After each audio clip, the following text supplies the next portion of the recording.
Welcome to LexiCast, a podcast designed to help you grow in your legal practice, with weekly updates on current topics, trends, and practical insights. Perfect for listening on the go. Let's dive in. Welcome to the Deep Dive, where we take your stack of source material and distill it into the most powerful insights you need to get ahead. Today we're focusing on, well, the true engine of your professional life. Communication. Right. For you as a legal professional, the research suggests you spend at least 75% of your workday communicating. It's constant. Emails, meetings, court time, you name it. And here's the conflict we need to hit right away. You're trained to be a brilliant advocate, a good talker. But that is not the same as being an effective communicator. Not at all. And that distinction is vital because here's the truly shocking statistic from the materials. I know this one. Communication problems are the #1 reason for complaints made against lawyers. Number one. And it's often simple things. Infrequent communication or, communication that just isn't tailored to the client or the judge. It just doesn't land. Exactly. So our mission today is to explore what effective communication actually looks like and give you some actionable strategies from the best in the field. Okay, so let's jump right in. We should probably define our terms first. What's the difference between just communicating and being effective? Well, basic communication is just transferring data. You sent an email, you made an argument, the data is out there.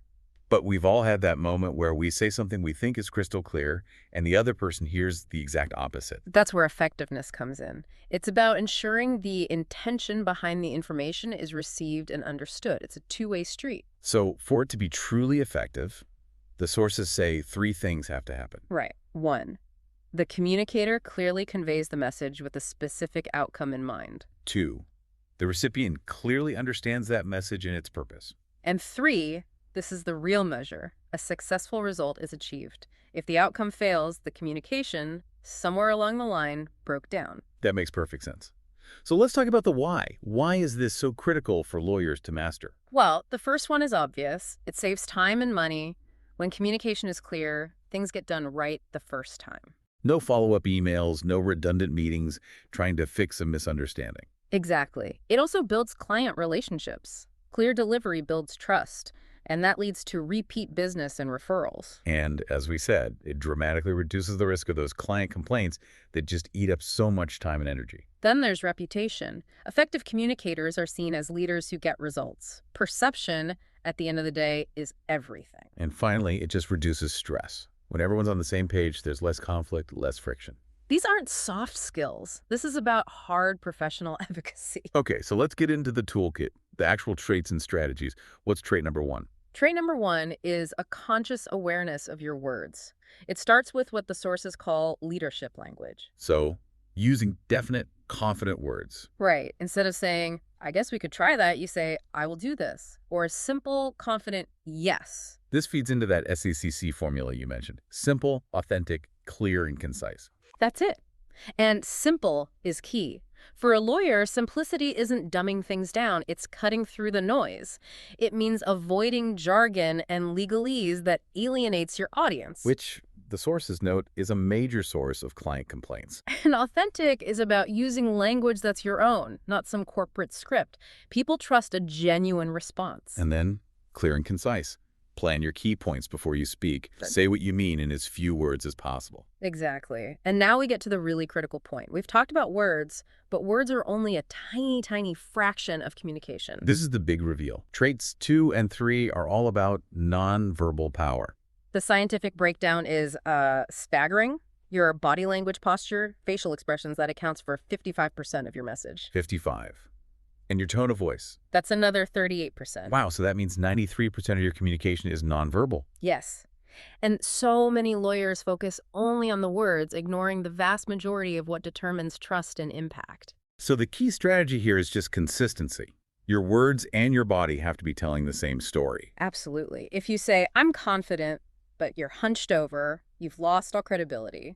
Your body is the truth teller. Which brings us to trait 4. Being confident, but not overconfident. Right. And the source material suggests not to fake it, but to act as if.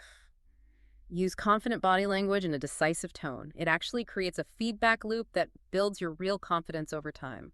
But you have to avoid arrogance. What's the strategy if you just don't know the answer? You admit it. You just say, I don't have that answer right now, but I will find out and get back to you. It actually increases your credibility. Okay, give us a couple of practical body language tips for projecting confidence. Sure. First, square your shoulders. Don't slouch. It projects stability. And second, stop fidgeting. It's a dead giveaway of discomfort. What about hand gestures? Avoid clasping your hands low, that sort of fig leaf gesture. It looks insecure. Instead, try using the hand steeple, where your fingertips touch. It's a classic sign of a calm, confident thinker. And all of this builds toward the next trait, right? Building rapport. It's the absolute foundation. People trust people who are like them. Without rapport, effective communication is almost impossible. And the main strategy for that is matching and mirroring. It is. You subtly adapt your posture, your gestures, even your vocal speed to the other person. We do it naturally when we connect with someone, but you can do it consciously to build that bridge. But rapport also requires empathy. You have to be able to put yourself in the other person's shoes. Especially with stressed clients. It's not about winning the argument, it's about understanding their perspective first. Okay, so let's bring it home with the last two skills, which are often the most neglected. Yeah, Giving and receiving feedback and active listening. right. Just asking for feedback is huge. It makes clients feel heard and valued. You can paraphrase what they said. So what I'm hearing is X, is that right?